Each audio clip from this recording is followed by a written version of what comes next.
आदि तीर्थंकर श्री आदिनाथ भगवान की, श्री शांति विधाता शांतिनाथ भगवान की, श्री 24 तीर्थंकर भगवान की, श्रीमद भद्रबाहु शुद्ध केवली भगवान की, आचार्य गुरुदेव श्री विद्यासागर जी महाराज की, आचार्य गुरु श्री सदय सागर जी महाराज की, परम पुण्य आरिका रत्ना पूर्णमती माता जी की, भक्तनी आरिका संघ की।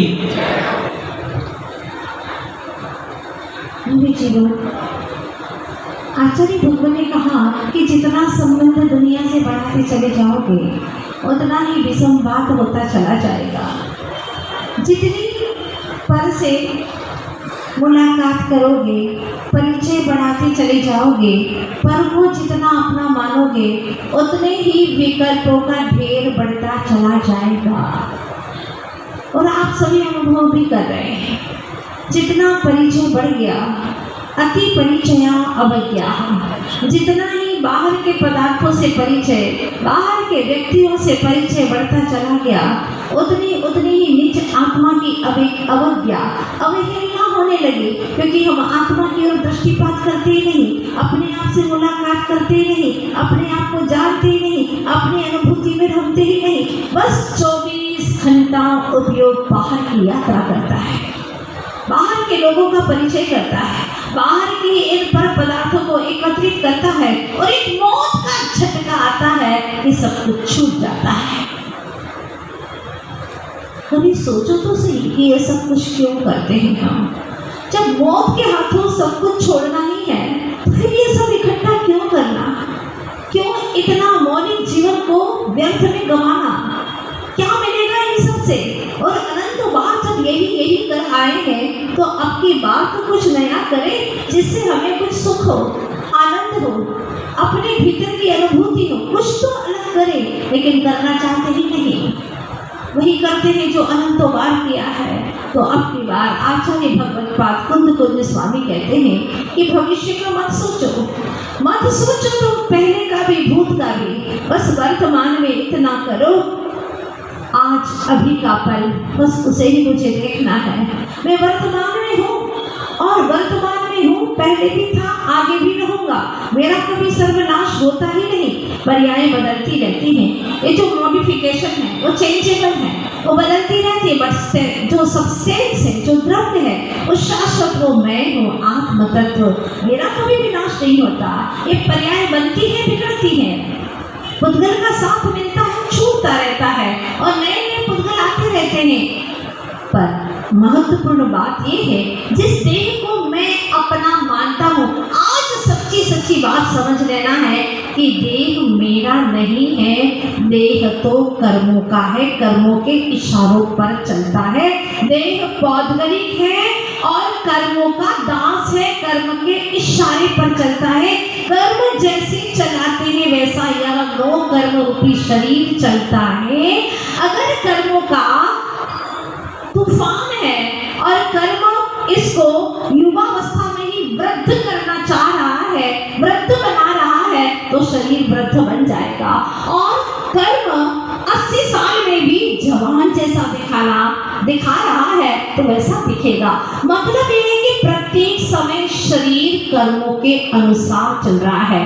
कर्म जैसे नचाते हैं, कठपुतली की भांति ये शरीर चल रहा है, फिर भी मूर्ख बना, अविवेकी बना कि आत्मा कहता है कि शरीर मेरा है। अरे किस बेस पर तेरा है ये तो बता, किस बेस पर तेरा है? मैं इसमें रहता हूँ इसलिए, मैं आत्मा इस शरीर में रहता हूँ इसलिए ये मेरा है। तो शरीर में तो बहुत सारी चीजें हैं और इस शरीर के आश्रित रहने वाले कई ऐसे जीव हैं, त्रसजीव भी हैं। वो सब जीव तेरे हैं क्या? किसी के शरीर में कीड़े भी पड़ जाते हैं।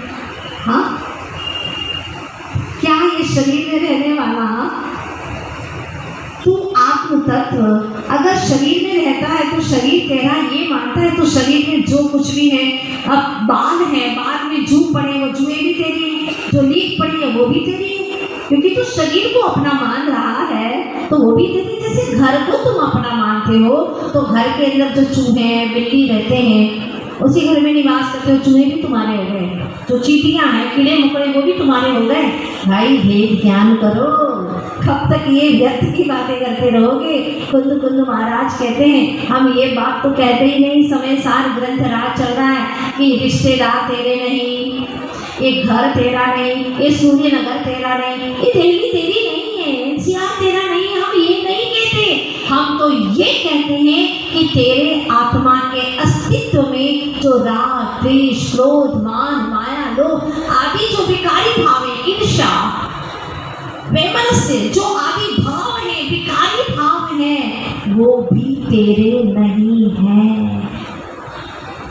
बाहर की तो बात ही नहीं करते, ये राग द्वेष आदि विकारी भाव भी तेरे नहीं है। तो तेरा है क्या? बहुत कुछ है तेरा। इन सब से हट करके तेरे पास भी जो है वो बहुत मौलिक चीज है। तू आत्म तत्व और तुझमें अनंत गुणों के गोदाम भरे पड़े हैं, अनंत शक्तियां हैं, जिसमें से 47 शक्तियों का नाम तो आचार्य भगवंतों ने बताया है। ऐसी ऐसी तो अनंत शक्तियों का धाम है, तू अनंत ज्ञान ज्योतिर्पुंज है। क्या नहीं है तेरे पास में, ये पूछ। सब कुछ तेरे पास पे, फिर भी पर दृष्टि करता है। क्या मिलेगा पर दृष्टि करने से? सिर्फ धूल आंधी तूफान वो तेरे चेतन ग्रह में आएंगे, तेरा चेतन ग्रह गंदा हो जाएगा। तो क्या करो प्रभु, आप जो कहो वही करो, बताइए क्या करो? आचार्य देव कहते हैं सबसे पहले मन को विकारों से मुक्त कर, अपने चेतन को विकारों से मुक्त कर। फिर जब मन विकारों से मुक्त होगा, मन में खालिश हो जाएगा। जब मन खाली हो जाता है तो उसको हम जहाँ ले जाना चाहते हैं वहाँ ले जा सकते हैं। सबसे पहली बात, आपको सिद्धालय जाना है, तन से नहीं जा सकते, ध्यान रखना। वहाँ पर तन से जाने वाले जो जीव हैं वह निगोदिया जीव है, एक इंद्रिय जीव, वो जा सकते हैं। सिद्धालय आपको जाना है तो आप जा सकते हैं, कोई बड़ी बात नहीं है सिद्धालय जाना। लेकिन सिद्धालय में सिद्ध होकर के जाना ये बहुत बड़ी बात है। लोग कहते हैं माता जी हमने कई देश घूमे हैं, हाँ 50 कंट्री घूम करके आए हैं हम। मैंने कहा कौन सी बड़ी बात है, 50 ही कंट्री तुमने घूमी है ना, हमने तो वही कंट्री बाकी बची ही नहीं, सारा घूम लिया है। और सुनो, तुम तो कहते हो कि हम फॉरेन रिटर्न हैं, हम तो सिद्धालय रिटर्न है भाई। तो ताली बजाने की बात नहीं, बड़ी दुख की बात है कि रिटर्न हो गए हम, सिद्धालय जाकर के भी रिटर्न हो गए, ये बड़ी दुख की बात है। क्यों लौट करके आए? क्योंकि एक इंद्री बने थे, वहां पर दुख भोगा, एकमात्र स्पर्शन इंद्री थी आत्मा की, कोई जान नहीं पहचान नहीं, अपने आप को जानते ही नहीं थे, भटक भटक करके दुख भोग करके वापस आ गए यहाँ पर। कौन सी बड़ी बात है? जग घूमिया, सारा जग घूम लिया, क्या मिला? कुछ नहीं, दुख ही दुख हाथ में आया। भगवान से कहते हैं भगवान आप फिर से एक बार आ जाना, कभी वीर बन के, क्या क्या गाते हैं आप लोग, ऐसा कुछ गाते, कभी वीर बन के महावीर बन के चले आना, प्रभु जी चले आना। हाँ ऐसा बहुत अच्छे लय के साथ में गाते, मुझे तो इतने अच्छे से गाना भी नहीं आता, ये बड़े अच्छे से गाते लोग। प्रभु जी आ जाना, वीर बन के आना, महावीर बन के आना। प्रभु जी कहते हैं अनंत तो बाहर आ गया, तो आंखें पर पट्टी बांध करके रात द्वेष की सोया पड़ा है, तुझे पता ही नहीं मैं कब आया और कब चला गया, अब नहीं आने वाला। और भगवान कहते हैं कि भगवान बनकर के तो कोई आ ही नहीं सकता। क्या आकर्षण है तेरे पास में, है क्या आखिर तेरे पास में ऐसी चीज जो आए हम? इसके स्थान पर अगर ये गाता कि हे भगवान मैं अनंत संसार भटक चुका हूँ, अनंत संसार भटक चुका हूँ प्रभु, क्या कहूँ मैं आपसे। भगवान कभी नहीं आते। एक बार दूध का घी बन गया, वो घी वापस दूध बनने वाला है ही नहीं। जो वीतरागी सर्वज्ञ प्रभु सिद्धालय धाम पहुंच चुके हैं, वे लौट करके नहीं आते। जो सिद्धत्व की अनुभूति कर रहे हैं वो लौट करके नहीं आते। और हमने अनंतों बार एक इंद्री बन करके सिद्धालय तक की यात्रा कर ली, मगर अफसोस कि हम सिद्धों को देख न पाए, सिद्धों को जान न पाए, वहाँ छू न पाए, क्योंकि छूने जैसी कोई चीज ही नहीं है, वो अस्पर्शी आत्मा है। और मैं एक इंद्रिय जीभ बंद करके अनंत बार भटक करके आ गया। स्पर्शन इंद्रिय थी, लेकिन प्रभु तो स्पर्शातीत दशा को प्राप्त कर गए। मेरे पास में वो आंखें नहीं थी, मेरे पास में वो चक्षु नहीं थे, केवल ज्ञान का चक्षु जो मैं उन्हें देख सकूं, निरख सकूं। कुछ नहीं देखा, जैसे गए वैसे आ गए, जैसे कि रत्न द्वीप में गए थे और एक भी रत्न देखा ही नहीं, ऐसे ही लौट करके आ गए। अमृत कूप के पास में गए थे, लेकिन जहर पी करके वापस आ गए। सोचो तो सही, क्या दुख की दास्तां है, कितनी दुख की पीड़ाएं हैं, व्यथाएं हैं, शब्दों से कही नहीं जाती। भगवान, आज मैं आपको दूसरा गीत सुनाने के लिए आया हूँ। सुनिए सुनिए, प्रभु क्या सुनाना चाहता है। कभी सांप बन के, कभी श्वान बन के, मैं तो भटका प्रभु जी जग भटका। थोड़ा भजन दूसरा भी तो बनाओ ना, अपना भी तो भजन बनाओ। वो दूसरों के भजन है, वो भगवान को आने वाले नहीं है। अपना भजन बना दो कि प्रभु कभी नारकी बन करके, कभी देव बन करके, कभी एकेंद्री बन करके, कभी चीता, कभी मकोड़ा बन करके बहुत भटक चुका प्रभु, बहुत भटक चुका। अपनी सही कहानी तो कहते नहीं, जो होता नहीं है वो बातें कहते रहते हैं, समय गुजारते रहते हैं और भीतर में वह आनंद की अनुभूति होती नहीं है। तो सच ऐसा ही हुआ है। हम गाते रहे, हम बोलते रहे, हम दुनिया से हंसते रहे, बातें करते रहे, लेकिन कोई तंत्र नहीं था। वो सुख हमारे भीतर में प्रवाहित नहीं हुआ, हमारे भीतरी आत्मा का दर्शन न करा पाया। वो सुख किस काम का? आपके जीवन में सुख तो है, मगर कौन सा सुख है? जैसे लोग देख करके जल सके, जले, उनको लगे कि इनके जैसा सुख मुझे भी चाहिए, ऐसा सुख आप हासिल करना चाहते हैं। जैसे कि पिता और पुत्र दोनों खेल रहे हैं, कैरम खेल रहे हैं, चेस खेल रहे हैं। इतने में छोटी सी बेटी आ गई, उसने कहा कि मैं भी खेलूंगी। अब दो से तीसरा तो कोई खेल नहीं सकता, वो कहती है मैं भी खेलूंगी, रोने लगी, मचलने लगी।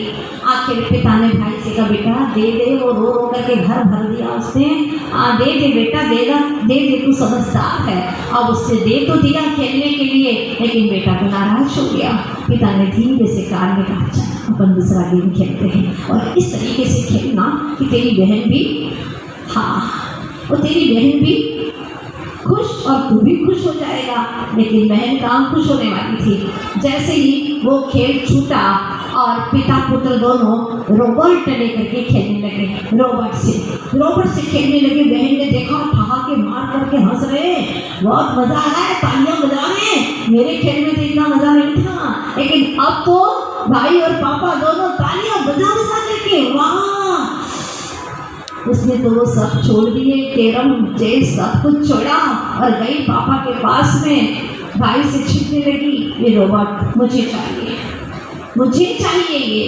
कुछ नहीं, वो तो खिलौना था, कुछ नहीं था। पिता ने कहा बेटा दे दे, और वो तो देने के लिए ही खेल रहा था। आखिर उसने दे दिया और वो अपने कैरम पर चले गए, आनंद ले दे लगे। यही संसार की रीत है।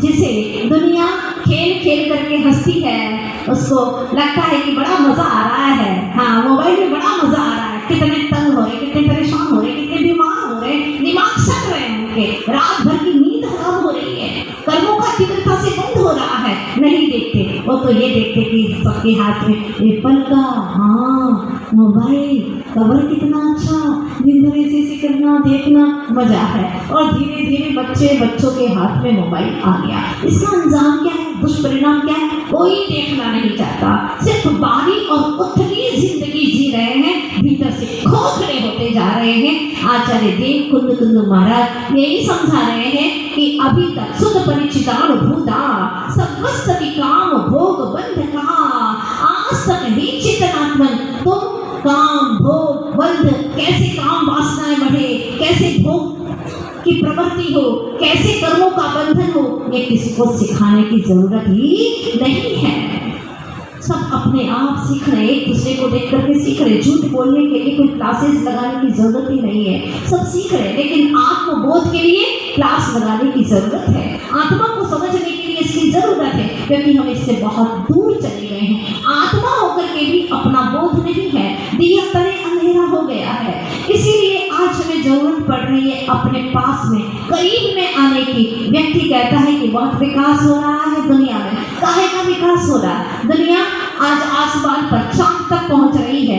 कहता है आज का इंसान की बहुत तरक्की होगी, बहुत विकास हो रहा है। विकास तो तब कहलाता जब अपने आत्मा की अतलांत गहराइयों में डूब जाता और केवल ज्ञान को, दिव्य रोशनी को प्राप्त कर लेता, वो कहलाता विकास। लेकिन अब तो सर्वनाश होता चला जा रहा है। अपने संस्कारों का, अपने गुणों का, अपने भीतर के विवेक का, अपने अंतर आत्मा के अनंत गुणों का ह्रास होता चला जा रहा है। आदमी मजबूर होता जा रहा है।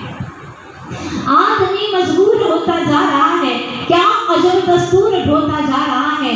चांद तारों के बहुत नजदीक है पर आत्मा से दूर होता जा रहा है। आत्मा से दूर होता जा रहा है।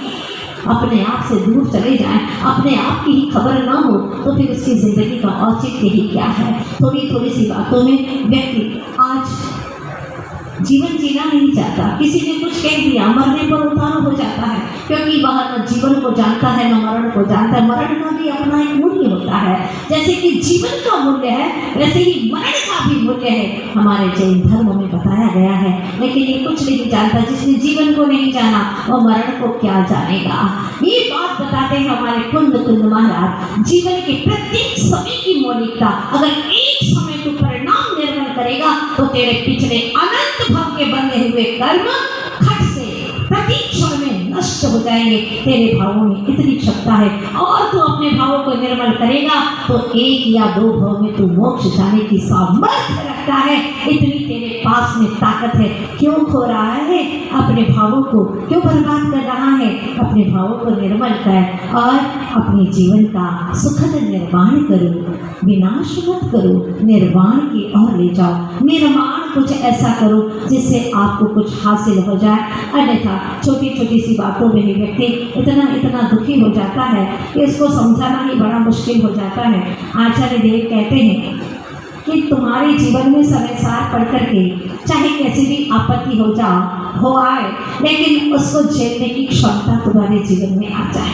कैसी भी परिस्थिति आए, तुम्हारी मनस्थिति का संतुलन न बिगड़े तो समझ लेना कि तुमने धर्म ध्यान किया है, तुमने मंदिर की घंटियां बजाई है, सार्थक हो गया। तुमने तिलक लगाया है, तुम्हारा ज्ञान काम कर रहा है, सार्थक हो गया है। तुमने भगवान की पूजा की है, आराधना की है, मतलब तुम्हारी चेतन आत्मा पूरी धातु से पूजा पवित्रीकरण, तुम्हारा चेतन आत्मा पवित्र हो गया है, पूजन करना सार्थक हो गया है। तुमने भले मनुष्यों की संगति की है, मतलब तुम्हारी मति बहुत व्यवस्थित है, मनस्थिति तुम्हारी संतुलित है, तो समझ लेना कि तुम्हारा जीना हर पल सार्थक है। वरना छोटी छोटी सी बातों में लोग मरने पर उतारू हो जाते हैं। सुना था मैंने कि एक महिला जीवन से परेशान होकर के, त्रस्त होकर के और दुकानदार के पास में गई। उसको लगता था कि मैं बड़ी हूँ आयु में, लेकिन मेरी कोई कीमत ही नहीं करता। पहले के समय में आयु में जो बड़े होते थे उनकी कद्र हुआ करती थी, लेकिन आज का समय इतना पलटवार वाला हो गया है कि पहले के समय में आयु में बड़े होते थे, उनकी कद्र होती थी, सम्मान होता था। लेकिन अब आयु में जो बड़े हैं उसकी कद्र होती है, उसका सम्मान होता है। आयु से कोई मतलब नहीं है, आयु में बड़ा होना चाहिए, पैकेज होना चाहिए अच्छा खासा। भले ही पेक हो जाए एज उसकी, पर पैकेज अच्छा होना चाहिए। ये सोच है। सारा उपयोग धन पर नियंत्रित हो गया है। क्या धन के बिना काम नहीं चल सकता? धन से काम चलता है मात्र कुछ पल के लिए, कुछ समय के लिए, लेकिन बिना धन के, जो धन से रहित हो गए, धन के त्यागी हैं, वो शाश्वत काल तक अच्छे से अनंत गुणों के साथ में जी सकते हैं, जीते हैं। इसका प्रमाण है अनंत सिद्ध भगवान। विश्वास होता है कि नहीं? तो तालियां इतनी कम क्यों है? मजा नहीं आता आप लोगों को? तो किसी को बनना ही नहीं। आपको लगता है कि धन भी ज्यादा हो, अच्छा खासा धन हो और आनंद के साथ में जी ले, वो जीने का मजा आता है। पर ध्यान रखना, दो मुख सुई सिए न पंथा, दो मुख पंथी चले न पंथा, दो एक काज नहीं हो ये सयाने, विषय भोग और मोक्ष न जाने। विषय भोग भी भोग लो और मोक्ष भी चले जाए, ऐसा दोनों काम नहीं हो सकते। क्योंकि जितने भी भोगों के करीबी हमने पाई है उतना दुख और आकुलता ही पाई है। आप सारे ग्रंथों को उठा करके देख ले, दुनिया के पन्ने उठा करके पढ़ लें, जिन्होंने भोगों में, विषय भोगों के कीच में अपने जीवन को लथपथ किया है, वे दुखी हुए हैं, वे आकुलता से भर गए, समस्याओं से घिर गए। भले ही उन्हें तत्काल पता नहीं चल पाया पर उसका अंजाम अच्छा नहीं है। क्योंकि ऋषि मनुष्यों ने भी यही बात कही है, भोग बुरे भव रोग बढ़ावे, वैरी हैं जग जीके। क्या शब्द डाला, भोग बुरे ही हैं, भोग बुरे भव रोग बढ़ावे, संसार रूपी रोग को बढ़ाने वाले हैं। जितने भोगों में, विषयों में, तमन्नाओं में, इच्छाओं में तुम्हारा उपयोग जाएगा उतना ही संसार बढ़ेगा। और जितना ही अपने मन को निखारिश कर दोगे, इच्छाओं से, विषय वासनाओं से शांत रखोगे, पीसफुल, बस समझ लेना वो क्षण तुम्हारे लिए स्वर्णिम क्षण है। कुछ नहीं चाहिए, कुछ चाहिए ही नहीं, कोई इच्छा ही उत्पन्न नहीं होती। ये पहले सोपान में इच्छा उत्पन्न होती है, फिर इच्छा पूरी करने के लिए उपाय सोचते हैं, फिर इच्छा पूरी करने के लिए आयाम शुरू हो जाते हैं। अगर इच्छा पूरी हो गई तो राग होता है और इच्छा पूरी नहीं हुई तो द्वेष होता है। हर जगह मरण ही मरण है। और एक महत्वपूर्ण बात कि द्वेष में अशांति है, ये तो सभी लोग समझते हैं। नोट करने वाली बात है कुंद कुंद स्वामी की, द्वेष में अशांति है, ये तो सारी दुनिया कहती भाई द्वेष मत करो, नफरत मत करो, लेकिन राग में घोर अशांति है, ये बात हमें जिन शासन समझाता है।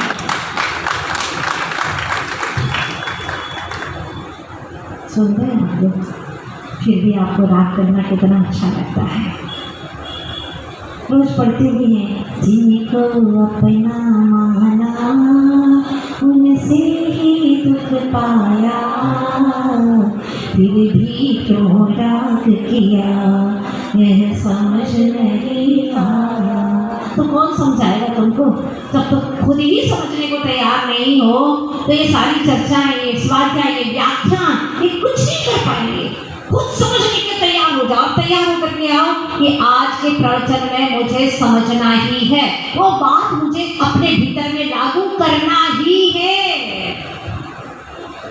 इतना कर सकते हो कि नहीं?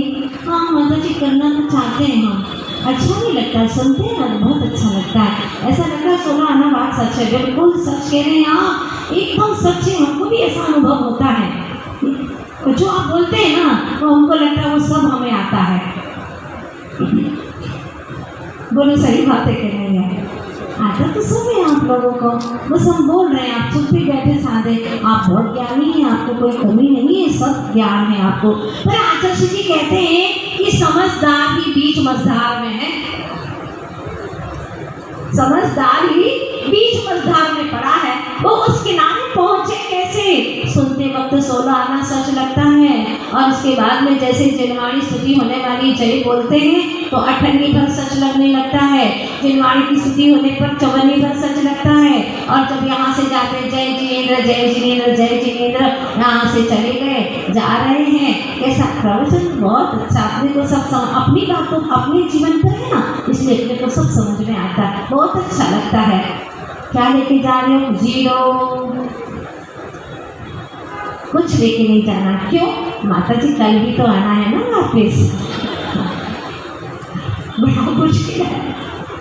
ये अंदर की परिणति है, मतलब अच्छी बातें तो भीतर में प्रवेश करती ही नहीं है, पर बुरी बातें बहुत जल्दी प्रवेश कर जाती है। आप देखना 24 घंटा आपके दिमाग में दूसरों की गलतियां, दूसरे के दोष, वो कितने चक्कर काटते हैं आपके दिमाग के अंदर। अच्छी बातें जो सुना सिद्ध भगवान के बारे में अनुभव, वो तो माता जी यहीं तक रहता है, हाँ यहीं तक रहता है, वो आगे नहीं चलता। क्यों नहीं चलता? क्योंकि अच्छा ग्रहण करने की जो सकारात्मक ऊर्जा है वो हमारे भीतर में है ही नहीं। क्यों नहीं है?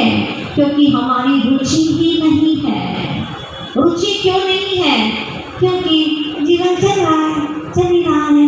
भीतर से रुचि कौन उत्पन्न करेगा? खुद ही रुचि उत्पन्न करेंगे। और जो रुचि उत्पन्न करता है वह कम खा पी करके भी पॉजिटिव ऊर्जा का भंडार बन जाता है। और जिसके अंदर रुचि नहीं है, विकारी है, विचार जिसके सकारात्मक नहीं है, वो खूब खा ले पी ले, लेकिन फिर भी उसके विचारों में कषाय भरी रहती है। ये बात ध्यान रखना, ऊर्जा नहीं रहती। ऐसे व्यक्तियों के पास बैठना अच्छा नहीं लगता, तो इधर उधर की बातें ही करते रहते हैं, व्यर्थ की बातें करते रहते हैं, बुराइयां करते रहते हैं, उनके पास बैठने को मन नहीं करता। लेकिन जो भगवान की चर्चा करते हैं, जो पॉजिटिव एनर्जी वाली बातें करते हैं, उनके पास में बैठने को मन करता है। और बैठने दो, और कुछ समय बैठने को मिल जाए तो बहुत अच्छा लगेगा, क्योंकि पॉजिटिविटी मिलती है। तो ध्यान रखना, जब भगवान के पास जाओ ना तो हांफते हुए मत जाना, चैन से जाना, शांति से जाना, धीरे धीरे जाना, ताकि आप सहज रूप से श्वास ले सको। कई लोग मंदिर में जाकर के भगवान के सामने क्या कर रहे हैं? अपनी दूषित सारी वायु को छोड़ रहे हैं भगवान के ऊपर, जबकि भगवान के सामने आपको उनकी पवित्र पॉजिटिव सुपर एनर्जी को डीपली ग्रहण करना चाहिए। भगवान के पास जाओ तो गहराई से श्वास लो और कल्पना में, रुचि में ये लाओ कि भगवान की दिव्य ऊर्जा प्राप्त मुझे हो रही है। पहली क्लास में बताया था ना आज आप लोगों को, नमोकार मंत्र पढ़ते उनकी छोड़ी हुई पवित्र फौजी बरगड़ाएं हमारे पास में आती हैं और हम यहाँ से तरोताजा होकर के जाते हैं। बादाम का हलवा खा लो, महीनों तक ताजगी नहीं आएगी, ध्यान रखना। ब्राह्मी पत्ती खा लो, कितने ही अच्छे सेहत के लिए लड्डू खा लो, वो ताकत नहीं मिलेगी। लेकिन एक नमोकार मंत्र 9 बार पढ़ो भगवान के सामने श्रद्धा से, रुचि से, आपको जो सुपर एनर्जी मिलेगी, इस क्वालिटी की एनर्जी कहीं दुनिया में मिलने वाली नहीं है। एक परम वितरागी प्रभु की ऊर्जा है, उससे आप अनंत काल के बंधे हुए कर्मों को नष्ट करने की क्षमता रखते हैं। भीतर में इतनी ऊर्जा मिलती है कि कर्मों का क्षय करने के लिए आप तैयार हो जाते हैं। वो काम क्यों नहीं करते? अपने बच्चों को समझाओ, बेटा स्कूल जाना है जाओ, लेकिन शाम को भी मंदिर तो जाना ही है। एक बार दिन भर में मंदिर तो जाना ही है, बिल्कुल जाना ही है। बच्चों को समझाओ, अगर अभी से ये नहीं करेंगे तो वृद्ध होकर के कहाँ जाएंगे। मैं तो यही सोचती हूँ कि 15-15 साल के बच्चों की ऐसी दुर्दशा है, उनकी जिंदगी कैसे कटेगी? बुढ़ापे में वो क्या करेंगे? क्या दुर्दशा होगी उनकी? धर्म के संस्कार रहेंगे नहीं। इसलिए सभी माता पिता अगर दुश्मन नहीं हो उनके, तो आज से तय कर लो, 2-3 किलोमीटर मंदिर है, आप लेकर के जाओ, गाड़ी में ले जा सकते, घुमाने के लिए ले जाते हो, 8-8 दिन 10-10 दिन बाहर घुमाने के लिए ले जाते हो, तो उनको कहो बेटा यहाँ जाना बहुत जरूरी है। क्यों? क्योंकि सुपर एनर्जी मिलती है जो दुनिया में कहीं नहीं मिल सकती। ये एनर्जी से ही हमारा दिन चलता है, हमारा जीवन चलता है। इससे हमारे अंदर अच्छी सोच आती है, बड़े से बड़े काम करने की क्षमता आती है, हमारे भीतर में एक लगन बनती है और हमारा मानस उन्नत होता है, हमारे पाप कटते हैं, हमारे भीतर में पुण्य बरगड़ाएं आती हैं। इसलिए ऐसे परम पवित्र जो पूरे विश्व में मात्र एक है, ऐसे विकास प्रभु की शरण में तो जाना ही है। और कहीं जाए ना जाए चलेगा, लेकिन प्रभु की शरण में तो जाना ही है। निर्णय करो, तय करो, बच्चों को प्यार से समझाओ, और अगर आपने समझा दिया तो ये बात उनके जहन में बैठ जाएगी और जिंदगी भर तक के लिए वह उस कार्य को करने के लिए तैयार हो जाएंगे। तो मैं आपसे बात कर रही थी कि वो महिला जिंदगी से होकर के हैरान परेशान मरना चाहती थी और पास के दुकान से जहर मांगने के लिए गई। उसने कहा, पुराने समय में जहर को सांख्या बोलते थे, सांख्या, भाई हमें वो दे दो, सांख्या दे दो।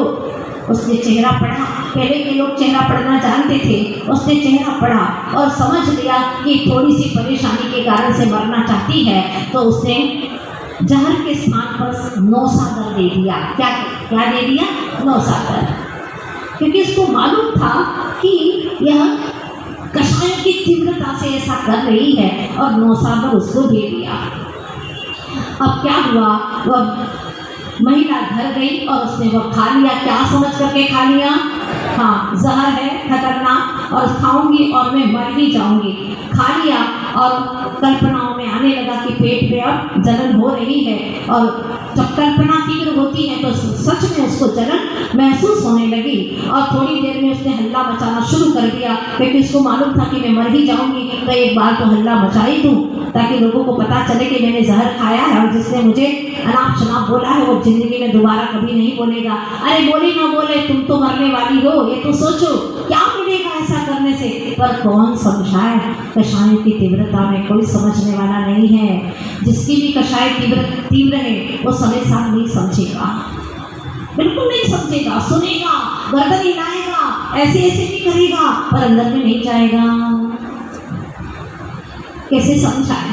अब उसने सोचा कि अब तो हल्ला कर ही लो, शोरगुल कर ही लो, और वह चिल्लाने लगी, बचाओ बचाओ बचाओ, मैं मरने वाली हूँ। क्यों, क्या किया तुमने? मैंने जहर पी लिया है बस, पर लेकिन अब मुझे बचा लो, बहुत तकलीफ हो रही, मैं मरना नहीं चाहती। अब चिल्लाने लगे तो दुकानदार भी उसी ताक में था कि चिल्लाए और मैं पहुँचूँ। तो दुकानदार भी वहाँ पर पहुँच गया। उसने कहा, जीना चाहती हो, मरना नहीं चाहती? मैं मरना नहीं चाहती, मुझे बचा लो, मुझे बचा लो।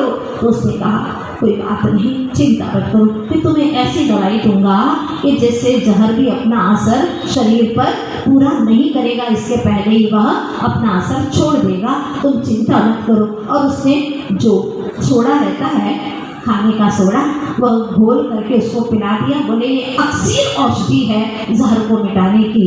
जहर भी झूठा था और उसकी दवा भी, बोलो ना, हाँ आपको तो पता ही है। फिर भी खाते ही उसने महसूस किया कि मैं बिल्कुल ठीक हो गई हूँ। अधिकांश लोग अपनी ज़िंदगी में ऐसे ध्यान से ही जीते हैं। तो आचार्य देव कुंद महाराज कहते हैं, जब तक तो भ्रम में जीते रहोगे तब तक ब्रह्म की प्राप्ति होने वाली नहीं है। अगर ब्रह्म की उपासना करना है, ब्रह्म का निज आत्म तत्व का दर्शन करना है, इससे सुंदर दुनिया में कोई नहीं, इससे अच्छा अपना दुनिया में कोई नहीं। गांठ बांध देना, आत्मा से बढ़कर के मेरा कोई अपना नहीं। जितने भी दुनिया के तुम्हारे अपने, क्या 24 घंटा तुम्हारे साथ में कोई रह पाए हैं? बोलिए ना। हमारे स्वामी है, स्वामी कब से हुए तुम्हारे? 25 साल के बाद में। हाँ, वो कौन से जन्मजात तुम्हारे साथ थे क्या? बिल्कुल साथ नहीं थे, और अंत तक का कोई भरोसा नहीं है किसी का नहीं। तुम्हारा स्वामी, तुम्हारा नाथ तुम खुद ही हो, ये चेतन आत्मा जो सदा मेरे साथ में है। समता से इस आनंद का अनुभव करो। देवशास्त्र गुरु की पूजा में जहाँ तक लिखा है, समता रस का कूप भरा है, फिर भी तृष्णा प्यासी है, स्वयं नाथ होकर इच्छा की बनी चेतना दासी है। इन पंक्तियों पर ठहरने को मन करता है। जब लिखा था तो आंखों में आंसू आ रहे थे। प्रभु क्या दशा है इस आत्मा की, समता रस का कूप भरा पड़ा है मुझ में, फिर भी तृष्णा प्यासी है अनंत काल से। स्वयं का नाथ हूँ मैं, फिर भी इच्छा की ये चेतना दासी बनी फिरती है। वो दशा कब आएगी, कब प्रकट होगी प्रभु? जब स्वयं का नाथ, त्रिलोकी नाथ प्रकट हो जाएगा, उसका मैं हर पल अनुभव करूँगा प्रभु। वो क्षण मुझे चाहिए। अब ये दरिद्र की अवस्था नहीं चाहिए, दर दर पर इंद्रियों से भिखारी जैसा भीख मांगने की दशा नहीं चाहिए प्रभु मुझे तो मेरा नाथ का दर्शन करा दो, मेरे उपयोगी नाथ, मेरे ज्ञान नाथ, बस प्रकट हो जाओ प्रभु। अब कुछ नहीं चाहिए। समय सार का नित प्रतिदिन रस पान करेंगे तो अति शीघ्र वो समय आएगा। मुझे विश्वास है कि वह चैतन्य आत्म तत्व प्रकट होगा, दर्शन होगा, अनुभवन होगा, प्रतीति होगी। और भावना यही है आप सभी को इसका अनुभवन हो। आनंद आता है जिसकी चर्चा सुनते हैं तो सच में जिस दिन अनुभूति होगी वो क्षण कितना अच्छा होगा। जिसकी चर्चा इतनी सुंदर, वो कितना सुंदर होगा, वो कितना सुंदर होगा। क्या होगा वो क्षण? सभी भव्य आत्माओं को वो क्षण मिले। इसी के लिए हर कार्यक्रम चतुर्मास के उसी मंजिल तक पहुंचने के लिए हैं। आज शाम को भी कार्यक्रम है, वह रंग मेहंदी का तो उड़ जाएगा, लेकिन वैराग्य का रंग सदा शाश्वत काल तक काल तक के लिए आपके भीतर में आ जाए, यही भावना करती हूँ। तो कोई भी वंचित मत रहना आज के कार्यक्रम में। ये सांसारिक मेहंदी का रंग नहीं है, ये राग से विराग की ओर जाने वाला रंग है। ये रंग आपके सभी के हाथों में लगे, आपके जीवन में लगे और फिर आपके जीवन में आए बीत रास्ता।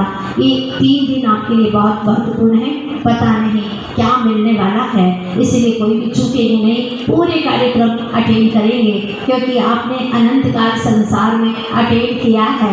तो अब ये 3 दिन के रत्नत्रय को पाने के लिए कार्यक्रम जरूर अटेंड कीजिएगा, ताकि आपके भावों में बहुत विशुद्धि हो। मेरी शुभकामना। बोलिए 2453 भगवान की आचार्य गुरुवर्षी विद्यासागर जी महाराज की।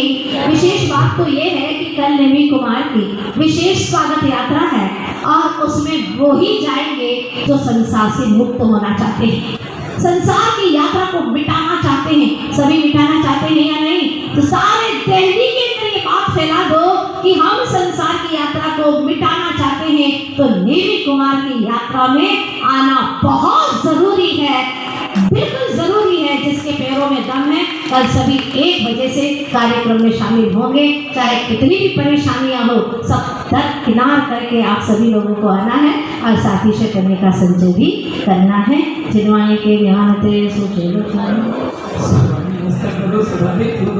हे जिनवाणी भारती तो ही जब जो केरो शरणा में सो पावे सोचे हे